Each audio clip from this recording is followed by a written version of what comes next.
오늘은 여러분에게 설교를 하기 전에 질문을 하나 하고 시작하도록 하겠습니다. 만약에 어떤 사람이 예수님을 믿고 성공하고 출세를 했다고 하면 사람들이 마음이 감동되어서 예수님을 믿을까요? 아니면 예수님을 믿고 가난한 가운데서도 질병 가운데서도 믿음 잃지 않고 밝은 얼굴로 기쁘게 살아가는 모습을 본다면 사람들이 마음이 감동되어서 예수님을 믿을까요? 스스로 한번 질문해 보시기를 바랍니다. 오늘은 사도 바울이 고린도 교회를 개척하며 어떻게 목회를 했는지 한번 알아보도록 합시다. 사도행전 18장 1절로 11절 말씀을 가지고 하나님 말씀 은혜를 나누도록 하겠습니다. 다 같이 일어서서 사도행전 18장 1절로 11절 말씀을 한 목소리로 읽어봅시다. 시작. 그 뒤에 바울은 아테네를 떠나서 고린도로 갔다. 거기서 그는 본도 교수인 아굴라는 믿을 사람을 만났다. 아굴라는 글라우디오 형제가 모든 유대 사람에게 로마를 떠나라는 칙령을 내렸기 때문에 얼마 전에 그의 아내 브리스길라와 함께 이탈리아에서 온 사람이다. 바울은 그들을 찾아갔는데 성이 서로 같으므로 바울은 그들 집에 묵으면서 함께 일을 하였다. 그들의 직업은 천막을 만드는 일이었다. 바울은 안식일마다 회당에서 토론을 벌이고 유대 사람과 그리스 사람을 설득하려 하였다. 실라와 디모데가 마케도니아에서 내려온 뒤로는 바울은 오직 말씀을 전하는 일에만 힘썼고 예수가 그리스도이심을 유대 사람들에게 밝혀 증언하였다. 그러나 유대 사람들이 반대하고 비방함으로 바울은 그의 옷에서 먼지를 떨고서 그들에게 말하였다. 여러분의 멸망을 받으면 그것은 오로지 여러분의 책임이지 나의 잘못이 아닙니다. 이제 나는 이방 사람에게로 가겠습니다. 바울은 거기를 떠나서 디디오와 시도는 사대강시로 갔는데 그는 이방 사람으로서 하나님을 공경하는 사람이고 그의 집은 바로 헬의 옆이었다. 헬라인장인 그 집은 그의 온 집과 식구와 함께 주님을 믿는 신자가 되었다. 그리고 고린도 사람 가운데서도 많은 사람이 바울의 말을 듣고서 믿고 세례를 받았다. 그런데 어느 날 밤에 항상 가운데 주님께서 바울에게 말씀하셨다. 무서워하지 말아라. 잠자코 있지 말고 끊임없이 말하라. 내가 너와 함께 있으니 아무도 너에게 손을 내어 해하지 못할 것이다. 이 도시에는 나의 백성이 많다. 바울은 그들 가운데서 하나님의 말씀을 가르치면서 1년 6개월 동안 머물렀다. 먼저 본문을 알아보기 전에 사도 바울이 아테네에서 어떤 일을 있었는지 한번 알아보도록 합시다. 사도행전 17장에 보면 사도 바울이 베레아에서 복음을 전하자 유대교를 믿던 베레아 유대인들과 그리스도인들, 그리스 사람들이 예수 그리스도를 믿고 또 그리스 기부인들이 예수님을 믿고 구원받는 것을 들은 이제 데살로니가 유대인들이 폭동을 일으켜서 사도 바울을 해치려고 합니다. 그러자 사도 바울은 베레아 그리스도인들의 도움을 받아서 폭동을 일으킨 유대인들을 피해서 배를 타고 이제 아테네에 이르러 그곳에 복음을 전합니다. 아테네는 헬라 문화의 중심지로서 그 당시로는 최고의 학문가, 철학, 지성인들이 모여 있고 또 예술로 유명한 곳이었습니다. 그런데 그 아테네는 영적으로 무지해서 아테네에는 무려 300개의 공식화된 우상들과 3만여 개의 신상이 있었습니다. 그런 곳에서 사도 바울은 열심히 그들에게 복음을 전했습니다. 그런 그들을 향해서 사도 바울은 창조주 하나님을 전하면서 만물을 다스리는 하나님을 우상을 만들어서 섬긴 죄를 회개하고 심판자로 오신 죽음에서 부활하신 예수 그리스도를 믿고 구원받으라고 이제 복음을 전합니다. 그러자 세상 학문과 이성과 철학으로 가득 차서 몸에 부활을 믿지 않던 이 교만할 대로 교만해진 아테네 사람들은 사도 바울을 향해서 말쟁이라고 하면서 조롱하고 비웃으며 요즘 말로 사도 바울의 복음을 전하는 것을 개무시해 버립니다. 그러자 사도 바울은 아테네에서 아주 적은 숫자의 사람들이 예수 그리스도를 믿고 구원받는 것을 보고 씁쓸한 마음으로 혼자서 외롭게 고린도 지역으로 이제 왔습니다. 자, 아테네 사람들이 복음을 거절하고 사도 바울을 말쟁이라고 무시하고 조롱을 당하면서 씁쓸한 마음으로 혼자서 외롭게 아테네에 도착한 사도 바울은 어떻게 하는지 한번 알아봅시다. 본문 18장 1절로 4절을 보면 사도 바울은 낯선 도시를 처음으로 찾아갈 때 늘 습관적으로 했듯이 유대인 회당을 찾아가서 예수 그리스도를 복음을 전하고 난 후에 텐트 메이커 기술을 가진 사도 바울은 유대인들에게 텐트 메이커를 하는 아굴라와 브리스길라 부부를 소개받고 그곳으로 찾아간 것으로 보입니다. 자, 아굴라와 브리스길라 부부는 어떤 사람들일까요? 아굴라와 브리스길라 부부는 로마에서 가죽으로 텐트를 만들어서 목동들과 로마 군인들에게 팔아서 장사를 하는 비즈니스를 하는 사람들로 로마에서 온 그리스도인들이었습니다. 자, 이 부부는 어떻게 그리스도인이 되었는지 누가가 기록을 하지 않아서 우리는 정확하게 알 수는 없습니다. 그렇지만 우리가 추측할 수 있는 것은 아마도 오순절날 로마에 살던 디아스포라 유대인들이 예루살렘에서 사도들이 전하는 복음을 듣고 예수 그리스도 믿고 구원받았고 다시 로마에 돌아가서 복음을 전한 것으로 추측을 할 수 있습니다. 그리고 또 한 가지는 예수님이 공생애 때 예수님을 믿었던 로마 고급 장교들, 백부장이 또 자기의 군인 역할을 다 마치고 고향인 로마로 돌아가서 또 복음을 전할 것으로도 우리는 추측할 수가 있습니다. 자, 아굴라와 브리스길라는 로마에서 텐트 만드는 직업을 가지고 그리스도인이 되었는데 그 당시에 유대인들이 로마에서 그리스도인들을 핍박하는 폭동을 일으키자 그때 로마 황제인 글라우디오 황제가 유대인들을 로마에서 추방해 버립니다. 그러자 이 부부도 로마에서 추방되어서 고린도에 와서 로마에서 하던 대로 텐트 메이커를 하는 비즈니스를 하면서 살고 있었습니다. 성경 학자들에 의하면 이 부부는 1층은 텐트 메이커를 하는 장소로 2층은 숙소로 사용한 복층 건물로 사용하고 있었다고 합니다. 사도 바울이 이제 낯선 도시인 고린도에 처음 찾아와서 이제 생계비를 충당하려고 텐트를 만드는 기술을 가진 사도 바울이 이 부부 집을 찾아와서 같이 텐트를 만들고 2층 숙소에서 잠을 자면서 숙식을 해결하고 있었던 것으로 추측이 됩니다. 그리고 사도 바울은 안식일에는 아굴라 브리스길라와 함께 회당에 가서 복음을 전하며 살고 있었습니다. 자, 우리 여기서 잠깐 또 한 가지 질문을 한번 해봅시다. 사도 바울과 아굴라, 브리스길라는 함께 지내면서 어떤 이야기를 하면서 지냈을까요? 한번 상상해 봅시다. 아마도 사도 바울과 아굴라, 브리스길라 부부는 어떻게 하면 하나님 나라를 효과적으로 고린도에 전할 수 있을까라고 하며 이야기를 했을 것입니다. 그리고 아굴라와 브리스길라 이제 이 부부는 사도 바울의 간증도 듣고 또 성경 말씀을 배우면서 바울의 영적인 영향을 받아서 평신도 선교사 부부로 헌신하며 나중에는 사도 바울을 함께 동력하는 동력자가 되는 귀한 일이 일어납니다. 로마서 16장 3절에 보면 이 부분은 나중에 글라우디오 황제가 죽자 로마로 다시 돌아가서 로마에서 자기 가정을 오픈해서 가정교회를 섬기는 일을 하며 하나님 나라의 복음을 위해서 헌신하며 그리스도의 향기를 풍기는 아름다운 부부였습니다.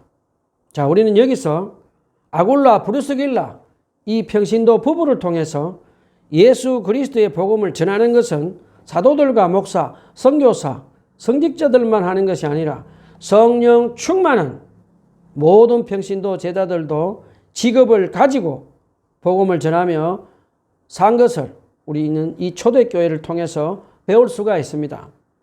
위기에 처한 한국교회에 아굴라, 브리스길라 같은 평신도 부부가 비즈니스를 하며 예수 그리스도로 복음을 전하며 하나님 나라에 헌신하는 사람들이 많이 나와서 하나님 나라의 확장에 쓰임받는 귀한 일꾼들이 많이 나왔으면 좋겠습니다. 자, 우리 여기서 또 한번 질문을 한번 해봅시다. 사도 바울은 언제 어디서 텐트 만드는 기술을 배웠을까요? 당시 사도 바울의 출신지인 다소가 속한 길리기아 지방에서는 길리기움이라 불리우는 사냥 또는 털로 만든 피륙이 생성되었다고 합니다. 이 피륙은 천막을 만드는 데 애용되었다고 하는데 아마도 바울은 어릴 때 이 장막 만드는 기술, 텐트 메이커를 배운 것으로 추측이 됩니다. 예, 유대인들은 바벨론 포로기 이후에 그들의 후손에게 율법 공부만 시킨 것이 아니라 기술을 한 가지씩 가르쳐서 나중에 장성해서 경제적으로 자립할 수 있도록 해 주었다고 합니다. 바리새인 출신 이 사도 바울도 가죽으로 텐트 만드는 기술을 어렸을 때 부모로부터 배워서 지금은 이제 텐트 메이커로 자비랑으로 목회를 할 수 있는 것을 우리에게 가르쳐 줍니다. 저는 집에서 아이들에게 성경 말씀도 가르치고 꼭 한 가지 기술을 갖추어서 경제적으로 독립을 하고 자비랑 사역을 하라고 애들에게 가르치고 있습니다.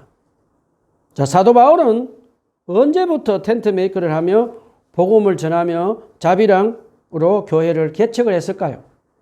우리가 잘 아는 대로 사도 바울은 데살로니가전서 2장 9절에 보면 데살로니가 교회를 개척할 때 밤낮으로 텐트 메이커를 하며 데살로니가 그리스도인들에게 피해를 주지 않으려고 밤낮으로 일을 했다.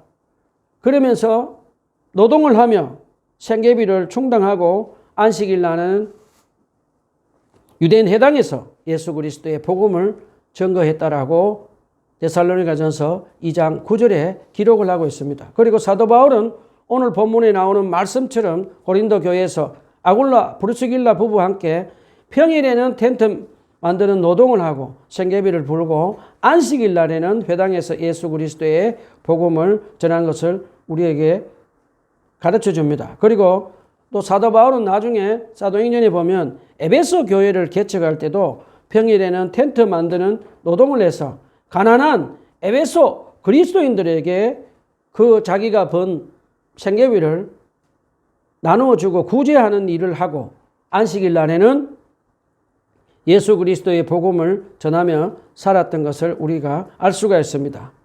그리고 참 재미있는 성경 구절이 한 곳에 나오는데요. 사도 바울이 쓴 고린도전서 9장 6절에 보면 고린도 교회에 전하는 이 편지에 보면 사도 바나바도 텐트 만드는 노동을 하며 자비랑으로 복음을 전했다고 기록을 한 것을 보면 사도 바울은 1차 선교 때부터 사도 바울은 교회를 개척할 때 자비랑으로 투잡을 가지고 교회를 개척하는 것을 기본으로 생각하며 사역을 한 것을 우리는 알 수가 있습니다. 사도 바울은 선교지에서 교회를 개척할 때 자비랑으로 투잡을 가지고 교회를 개척을 한 것을 기본으로 하며 살았는데 또 어떤 때는 빌립보 교회나 다른 교회의 후원을 받아서 또 복음을 전하는 사역을 감당한 것을 또 우리는 알 수가 있습니다. 사도 바울이 개척한 교회들은 그리스도인들의 숫자는 얼마나 되었을까요? 한번 생각해 봅시다. 성경학자들이 쓴 주석서에 보면 사도 바울이 20년 동안 8교회를 개척을 하고 목회를 했는데 그리스도인들의 숫자는 아마도 500여 명쯤 되었다고 합니다. 그 숫자를 근거로 계산해 본다면 사도 바울이 개척한 교회들은 20년 동안 한 교회에 60여 명 정도 되는 그런 작은 교회인 것을 우리는 알 수가 있습니다.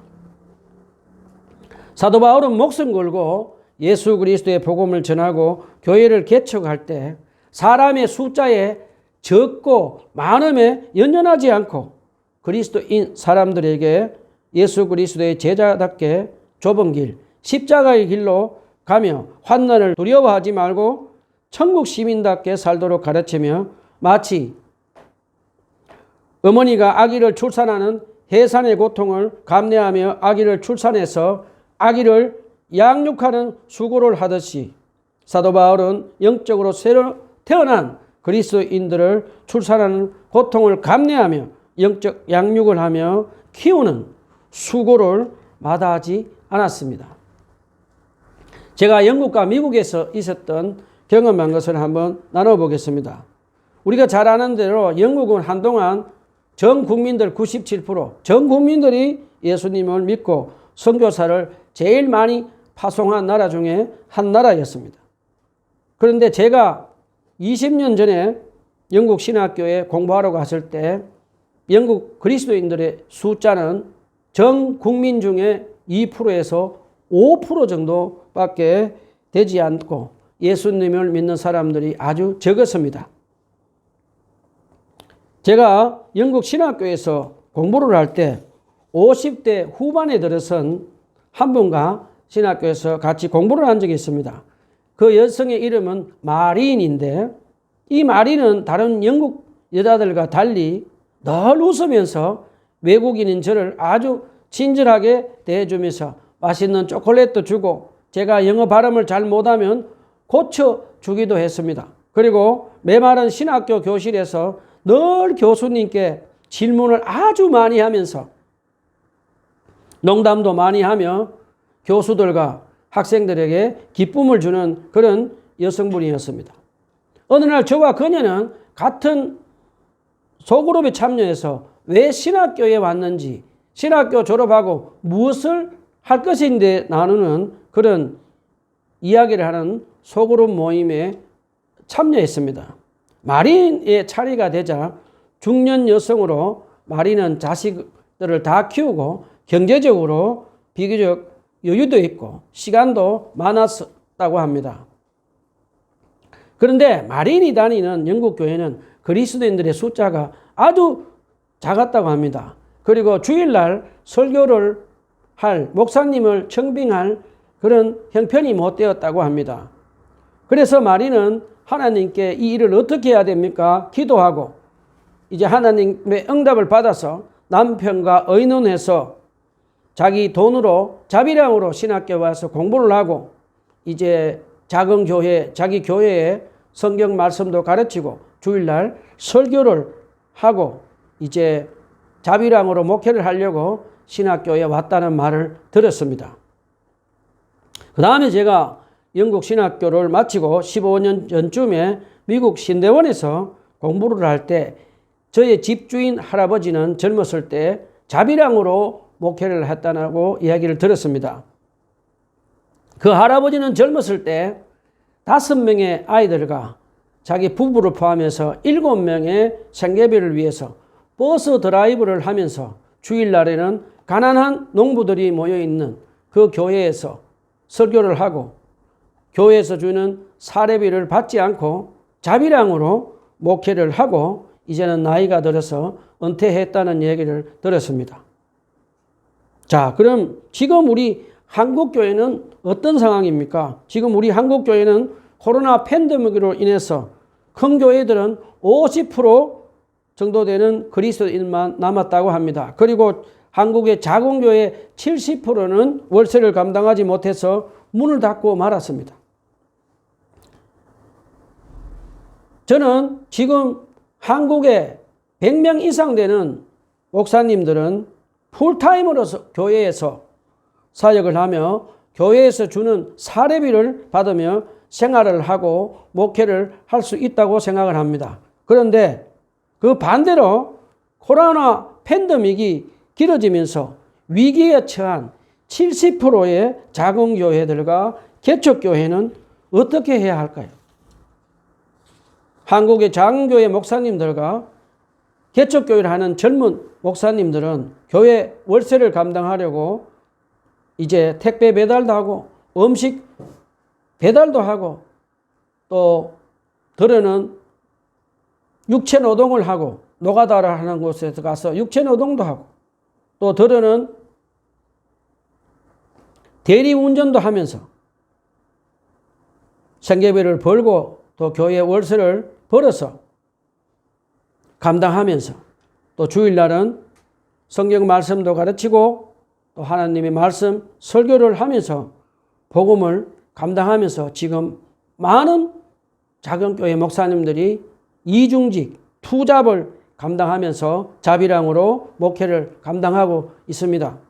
제가 며칠 전에 크리스찬 신문을 읽었는데 노인분들이 몇 명 남지 않은 이 시골교회, 전라도 쪽 이 시골교회 목사님 몇백 명은 택배 배달하는 조직을 만들었다고 합니다.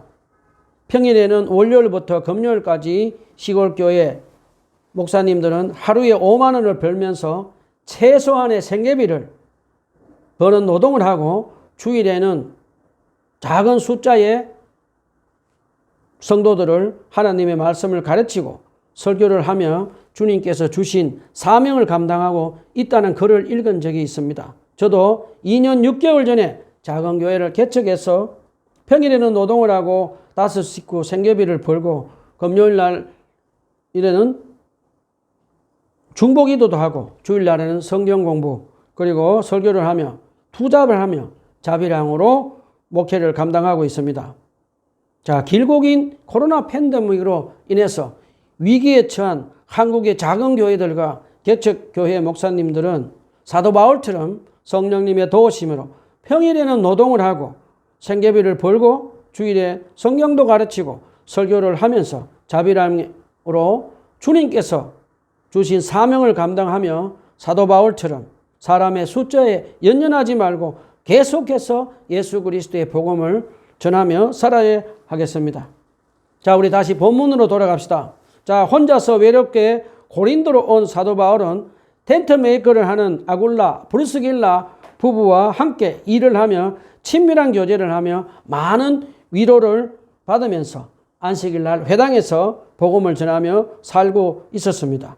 본문 18장 15절에 보면 그동안 사도 바울은 악한 사단의 자식들인 데살로니가 유대인들의 폭동으로 헤어진 디모데와 실라를 애타게 보고 싶어하며 기다리고 있었습니다. 그런데 하나님은 사도 바울에게 디모데와 실라 두 사람을 고린도에 오게 하시며 사도 바울을 크게 이제 위로를 하십니다. 여러분, 질문을 한번 또 해보겠습니다. 처음 간 외국에서 가족들과 살다가 헤어져서 지내다가 다시 만나본 적이 있습니까? 저는 제 인생 처음으로 39살에 결혼해서 40살에 영국으로 가서 살다가 재정이 넉넉하지 못해서 42살에 처음 얻은 3개월 된 큰딸 루와 제 아내와 헤어져서 2년간 살다가 2년 후에 다시 외로운 영국에서 다시 만나서 살게 되었을 때 얼마나 큰 위로와 힘이 되었는지 사도 바울이 지금 그동안 함께 사역을 감당했던 실라와 디모데와 헤어졌다가 낯선 도시인 고린도에서 외롭게 살다가 다시 만났을 때 사도 바울은 심정은 어땠는지 저는 공감할 수가 있습니다. 자, 이제 디모데와 실라가 고린도에 합류하자 사도 바울은 마치 물고기가 물을 만난 듯이 성령에 사로잡혀서 하나님의 말씀을 전하기 시작합니다. 그런데 본문 18장 6절에 보면 사도 바울이 늘 하던 대로 유대인 해당에서 예수 그리스도의 복음을 전하면 일어났던 일이 다시 고린도 유대인 회당에서 일어납니다. 사도 바울이 예수 그리스도의 복음을 전하자 악한 사단의 자식들인 데살로니가 유대인들처럼 고린도 유대인들은 복음을 거절하고 사도 바울을 죽일 듯이 이제 공격하기 시작합니다. 그러자 바울은 그의 옷에서 먼지를 털고서 여러분이 멸망을 받으면 그것은 오로지 여러분의 책임이지 나의 잘못은 아닙니다 라고 하면서 이제 나는 이방 사람들에게 가겠습니다 라고 하며 사도 바울은 고린도 회당을 놔버립니다. 여러분, 지금 사도 바울이 고린도 유대인들에게 하는 행동을 보면서 어떤 생각이 드십니까? 저는 사도 바울이 지금 고린도 유대인들에게 하는 말과 행동을 보면서 마치 제 주위의 분들이 복음을 전해서 다른 사람들을 구원하게 하면서 자기 가족들 중에 부모님들과 형제들을 전도하지 못하는 사람들의 심정과 똑같다는 생각이 들었습니다. 자, 이제 사도 바울이 끝까지 유대인 회당에서 복음을 전해도 유대인들이 복음을 전혀 받아들이지 않자 사도 바울은 이방인들이 있는 곳으로 갑니다. 그런데 그곳에서 사도 바울이 예수 그리스도의 복음을 전하다 놀라운 전도의 열매를 맺게 됩니다. 자, 사도행전 본문 18장 7절에서 8절에 보면 사도 바울이 전하는 복음을 듣고 디도, 유수도가 이제 구원을 받게 하십니다. 유수도는 예수님을 믿고 난 후에 구원받고 예수님의 제자가 되어서 자신의 집을 고린도 교회 가정교회로 섬기며 헌신을 합니다. 그 다음에 이제 성령님은 유대인 회당장이었던 그리스도가 그의 온 집안 식구와 함께 주님을 믿는 그리스도인이 되게 하시며 회당장인 그리스도를 통해서 많은 사람들이 예수 그리스도를 믿고 구원받게 하십니다. 그리고 성령님은 놀랍게도 고린도 사람들 가운데서 로마 사람들과 이방인들이 바울의 전하는 복음을 듣고 예수 그리스도를 믿고 세례를 받는 기적을 행하여 주십니다.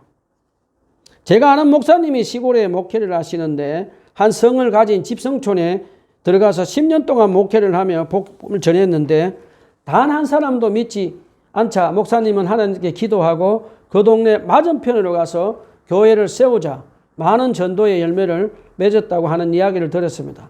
때로는 복음을 전하는 장소를 옮겨서 전하는 것도 전도의 열매를 맺는 것을 우리에게 가르쳐 줍니다.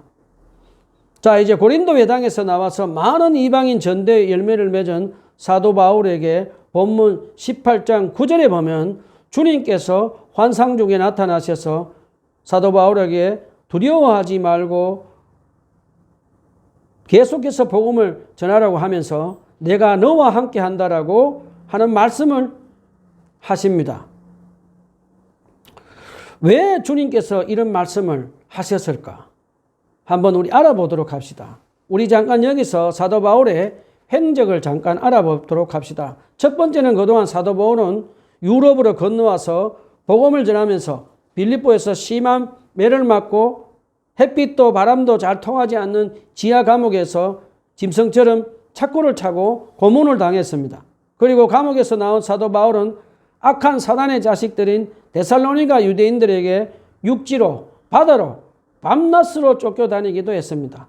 그리고 사도 바울은 밤낮으로 텐트 메이커를 일을 하면서 지금 사도 바울은 육체적으로 지친 상태에 처해 있었습니다. 그리고 두 번째는 사도 바울은 고린도 사람들이 수많은 우상들을 섬기며 1000명이나 되는 성전 매춘부를 두고 음란한 성생활을 하며 동성애와 알코올 중독, 도둑질, 탐욕으로 남의 것을 강제로 빼앗으며 악한 사단의 종들이 되어버린 고린도에서 복음을 전하는 것이 두렵게 여겨져서 고린도를 지금 떠나려고 하고 있었습니다.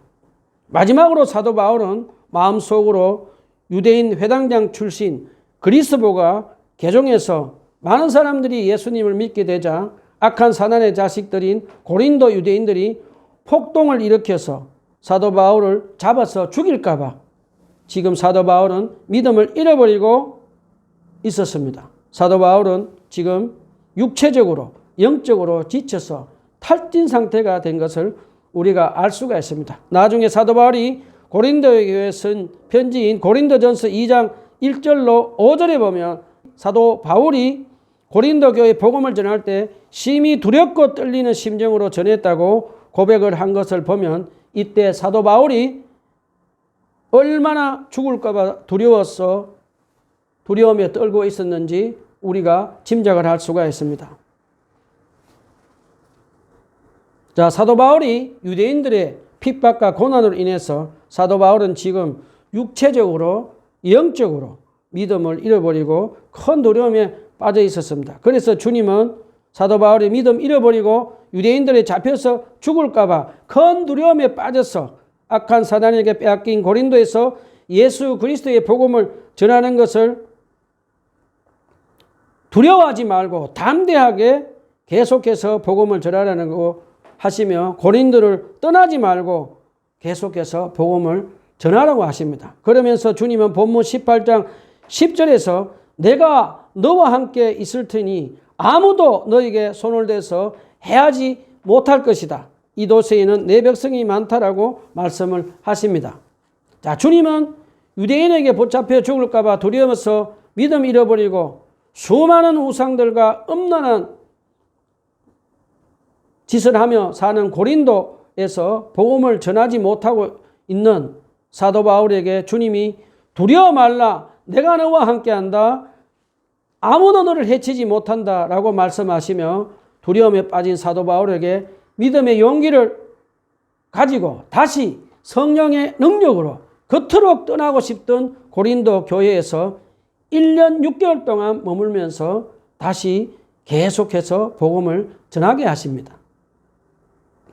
그 후에 사도행전에 보면 예수님은 유대인들이 바울을 죽이려고 혈안이 되어서 있을 때나 사도행전 23장이나 또 사도행전 27장에 계속되는 풍랑을 때문에 배 위에서 두려움에 사도 바울이 빠져서 사도 바울이 영적으로 육체적으로 어려움에 처해 있을 때 주님께서는 환상으로 나타나셔서 사도 바울에게 믿음과 용기를 불어넣어 주셔서 계속해서 임마누엘 되시는 주님은 사도 바울과 영원히 함께해 주신 것을 우리에게 가르쳐 줍니다. 자, 사도 바울처럼 구약 성경에도 보면 믿음의 선진들 중에 믿음을 잃어버리고 사람들에게 붙잡혀 죽을까 봐 두려움에 빠진 사람들이 있습니다. 여러분, 그 사람들 중에 누가 떠오릅니까? 저는 열왕기상 19장에 나오는 갈멜산에서 450명의 바울 선지자를 물리치고 승리를 거둔 성령 충만한 엘리야에게 이세벨 여왕이 엘리야를 잡아서 죽이려고 한다는 소식을 전하자 성령 충만한 엘리야가 믿음을 잃어버리고 도망가는 모습을 생각이 납니다. 자, 엘리야가 이세벨에게 붙잡혀 죽을까 봐 두려움에 빠져서 이제 강야로 도망을 가서 강야 동굴에 숨어 있습니다. 그때 하나님은 엘리야에게 찾아오셔서 왜 내가 여기 있느냐 라며 두려움에 빠져 있는 엘리야에게 하나님이 엘리야와 함께 하고 있다는 말씀을 해 주십니다. 하나님은 두려움에 빠져 있는 엘리야에게 왜 내가 여기 있느냐 라고 말씀하시며 다시 엘리야의 믿음에 용기를 위로를 주시고 다시 선지자 사명을 계속해서 감당하도록 해주신 것이 떠오릅니다. 지금 설교를 듣고 계시는 분 중에 두려움에 빠져서 주님이 나와 함께 하신다는 믿음을 잃어버린 분 계십니까? 지금 우리는 하나님 나라의 복음을 예수 그리스도의 복음을 전하다 보면 가끔은 경제적인 어려움으로 인해서 믿음을 잃어버릴 때도 있습니다. 그리고 긴 질병으로 인해서 믿음을 잃어버릴 때도 있습니다. 그리고 사람들과 깨어진 관계 때문에 믿음을 잃어버릴 때도 있고 또 두려움에 빠져서 살 때가 있습니다. 그런데 임마누엘 대신 우리 구주 예수 그리스도께서는 우리가 복음을 전하다가 두려움에 빠져서 믿음을 잃어버리고 마치 캄캄한 동굴에 갇혀서 한 걸음도 앞으로 나아갈 수 없을 때도 주님께서 우리에게 두려워 말아라. 내가 너와 함께한다. 아무도 너를 해치지 못한다. 라고 하는 말씀을 지금 들으시고 믿으시기를 간절히 부탁을 드립니다. 두려워 말아라. 내가 너와 함께한다. 아무도 너를 해치지 못한다는 임마누엘 되시는 예수님께서 우리와 영원히 함께 하신다는 것을 믿으시고 계속해서 사도 바울처럼 복음을 전하는 저와 여러분이 되었으면 좋겠습니다. 저 말씀을 정리합시다. 우리는 어떻게 살아야 할까요? 첫째는 아굴라, 브리스길라, 평신도 부부처럼 사도 바울처럼 성령님의 도우심으로 평일에는 텐트 메이커를 하면서 안식일날 복음을 전했듯이 저와 여러분도 평일에는 일을 하고 주일에는 성경을 가르치고 설교를 하며 계속해서 복음을 전하며 살아갑시다. 두 번째는 우리가 신앙생활을 하며 복음을 전하다가 고난과 핍박이 와서 두려워서 믿음을 잃어버릴 때도 임마누엘 대신 예수 그리스도께서 우리와 함께 하신다는 것을 믿읍시다. 코로나 팬데믹으로 위기를 맞은 한국 교회에 우리 다시 한번 믿음의 용기를 가지고 성령님의 능력으로 계속해서 예수 그리스도의 복음을 전합시다. 사도 바울과 함께 해주신 우리의 임마누엘 대신 예수 그리스도께서 저와 여러분에게 함께 해주십니다. 기도합시다.